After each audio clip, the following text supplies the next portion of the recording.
jet ski fans, and welcome to another video. This is a midweek update. I decided to throw together some clips and show you guys me dealing with some of the issues that came up after my last ride. I don't remember everything, but I had to deal with my throttle cable once again, and I had some bolts fall out of the exhaust. If you watched all the way to the end of my last video, then you may have seen what one of the other issues are, but I won't spoil it for you. Watch through this video and you'll see what that is. I'm also going to throw in some clips throughout this video of me riding, and the reason why I'm doing that is because the Saturday after this video I ended up going out and getting way more clips than way more footage than I could possibly use, and instead of just deleting that, I thought I would use some of it here, and I will post that whole full-length unedited clip in the description of this video unlisted. So if any of you guys want to go and watch that, feel free to do so. It was basically the last ride out of the day, and kind of just me puttering around on the X2. Anyway, this video, it's a video.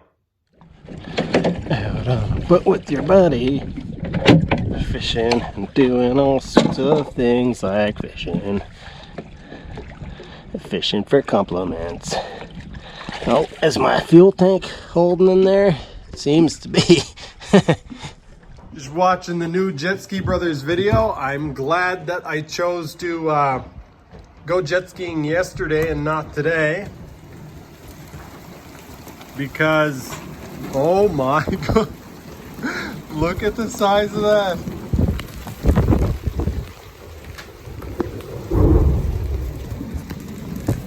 I just opened the hood on my ski and there is a very strong smell of gas. And now I can see there's, the floor of the ski is covered in gas, so I'm not sure what happened, but actually I think I might see where it is. Yep, I see it.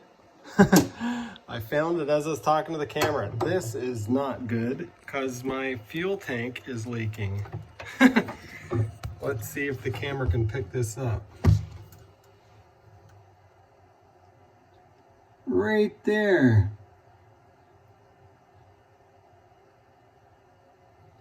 Son of a gun. Now that I've removed the tank, it will be a whole lot more clear where the leak is. I can't see exactly yet, but it's coming somewhere from this weld seam. Let's watch together and see where it comes out. Maybe not just one place. Holy snap. It's coming out, I think, all the way from here down to the very bottom. I've decided that I'm going to weld this tank myself and use it because I want to be able to go out again this weekend. I need to continue testing. I can't wait around. I can't afford to just buy another tank and hope that they reimburse me for this one. And if I get another one, it might have the same weld problems as well. So what I'm going to do is I'm going to weld up this fuel tank. That's probably going to make a lot of you nervous because it could explode, but I've actually taken care of that. What I've done is removed all of the gas. I've removed all of the fuel lines and all that. I removed the foam from inside of the tank, and then I put my heat gun. You can see the heat gun is there. I put the heat gun on low setting and let it run for about 15 minutes until it was quite dry. And then once it was quite dry, I had the doors open in the garage and was allowing the fumes to dissipate, of course. And then once it was dry and there wasn't a strong smell of gas, I cranked the heat gun up to high, and now it is, it's still quite warm, so I'm waiting for it to cool down a bit, but yeah, I'm going to check to see if there's any smell of gas left whatsoever, but I can't detect anything so far. So I think I'm going to be perfectly safe to weld this.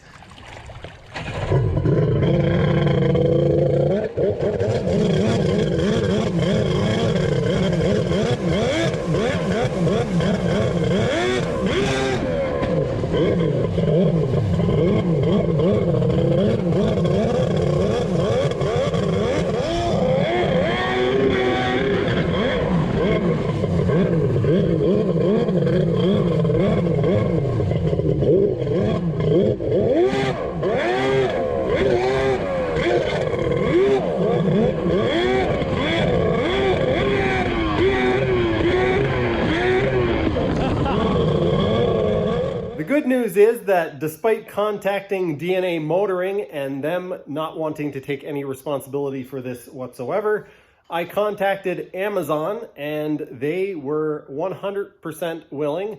I explained to them that I couldn't return the tank because it had fuel in it and it would have fuel-soaked foam, and that would not be ideal to be shipping back to them. They agreed and were going to send me out another tank, which I was kind of upset about because if they sent me out another tank, I was going to have to modify the fittings on it. I spent several hours modifying this one to get it to work in my ski, and I would have had to do that all over again, and the welds on the new one could have failed as well. So they went away for a few minutes and came back and told me that they actually didn't have one in stock. They didn't have a delivery date on it. So what they could do is process me a full refund. So the good news is that I got a full refund, so I haven't paid anything now for this tank, and so welding it up isn't as painful. I was going to try to show you guys where this is cracked. I can actually see on the seam of weld where it is cracked. They just, I don't know, didn't use enough filler rod or didn't get good enough penetration. But I don't think my camera is going to pick up on it. You'll just have to trust me. The gas is leaking out for about 6 inches. So again, I'm just going to fill the whole thing. I'm going to start at this end and work my way towards the end that is bad. Partly because it makes most sense because of the way that I weld, and partly because by the time I get there, hopefully I'll have enough practice so that I can do a good job in the area that is messed up.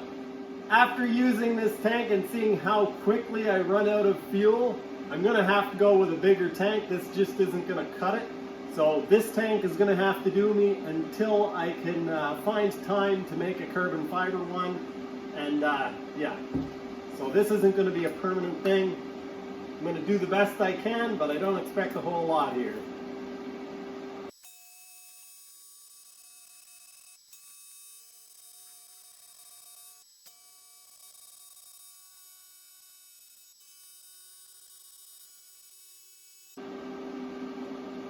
Okay, I'm not going to show you guys all of the welding because it's all just going to be sped up footage anyway, but I will take a quick video of what I've done here.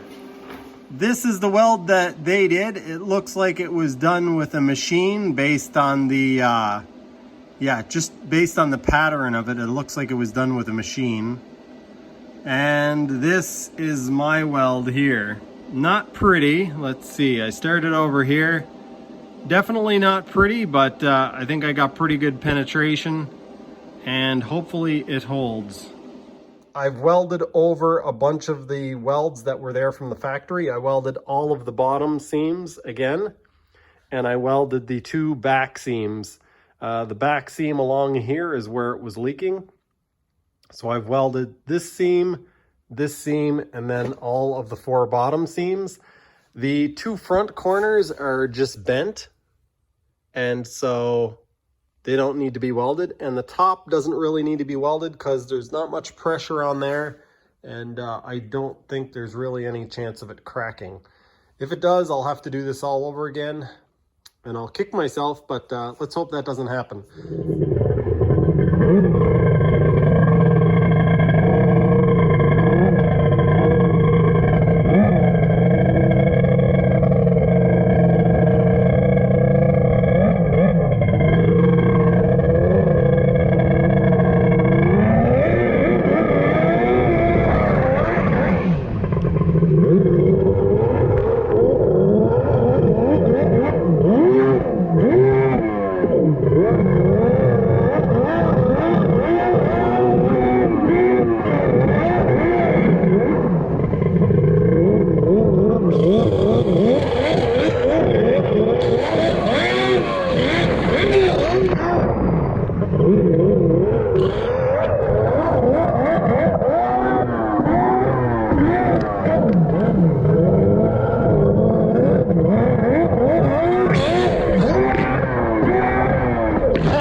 Probably not even impressive on camera, as I was trying to say, But yeah, that pulls out of corners. It pulls hard.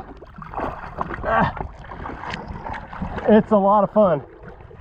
I'm pretty sure it was a week ago that I thought I had the throttle cable figured out, and I didn't. So I'm not going to say that this one is absolutely going to work, but I put quite a bit of effort into it. I stripped the plastic liner out of here. What I did last time, because the plastic liner that I had was thinner, is I used the old liner that was broken and stuffed the liner that I had inside of the old liner. Another thing that I did was I annealed the end of this with a torch so that I could drill it so that the cable housing could fit in nice. Then I put some heat shrink over it to kind of hold everything together and in alignment. And then up here is pretty much the same thing, but as you guys can see, this is nice and crisp. That is fully open, and that is definitely closed. These are the two bolts that fell out of my exhaust, and I think it caused it to move around in this area and actually break the seals. So I'm going to remove this pipe and try to get a look in here. That way I can see if my water injection is ideal. I want it to be basically collecting almost no water or no water in this pipe, but still keeping cool. I'm getting the X2 ready, hoping to get out tomorrow, which is Saturday. And I just spent, I think, 2.5 hours retrieving this bolt. At first, I thought I might have dropped it down one of the spark plug holes, so I was really worried. Then I found it was trapped in between the starter motor and the cases, and yeah, then I got a magnet stuck in there trying to retrieve the bolt. Finally, I got the bolt out, and let's try not to drop it again. It is currently 1 a.m. Saturday morning. I'm planning on taking this thing out Saturday, but I'm not sure if that's going to happen. I've buttoned up and taken care of a few things on the ski that I didn't even tell you guys about. I took care of the throttle cable, which you guys had known about already. I installed some bolts in the exhaust over here. I found the bolts in the hull and reinstalled them. I resealed the exhaust. I welded up this patch, which I didn't show you guys, and I also welded this up and resurfaced it. I've got all of these bolts tightened down as well as these ones. I came up with a new mounting system for my fuel tank because I had some issues with it breaking the bracket off. So I ended up drilling and threading a hole in my head, and then ran this forward to the tank and then down to the front of the stator cover. And so it holds more force down and also a little bit of force back. And then I repositioned these straps so that instead of going to the top and holding back, they hold back at the bottom. So I'm hoping this will work better. I also put a little bit of padding here because the last time the tank came loose, it kind of smashed into the surf braces here. It didn't do any damage really, but I figure if the tank is going to move around at all, this bit of padding will kind of hold things in place. Yes, I almost forgot. I also welded up the fuel tank and filled it up. So it seems to be holding fuel. Let's hope that it's still holding fuel tomorrow morning. I'm not completely finished with everything here. I'm not just going to leave this like this, but I'm going to leave it as is for now. And then I can do some testing. And if everything kind of stays together, nothing breaks or falls apart or chafes, then I can kind of permanently attach everything as is. What else was I going to tell you guys? Yes, I turned the water down just a tiny little bit, and I also leaned out the low-speed mixture just a smidgen.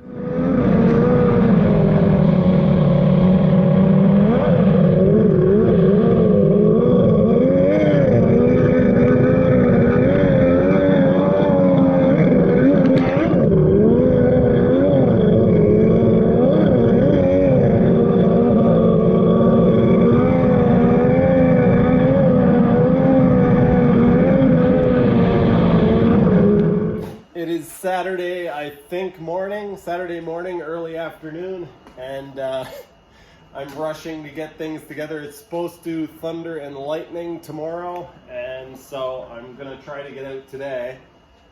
Haven't tried to start this yet since I've tinkered with everything. No reason why it shouldn't start really, but let's see what happens here.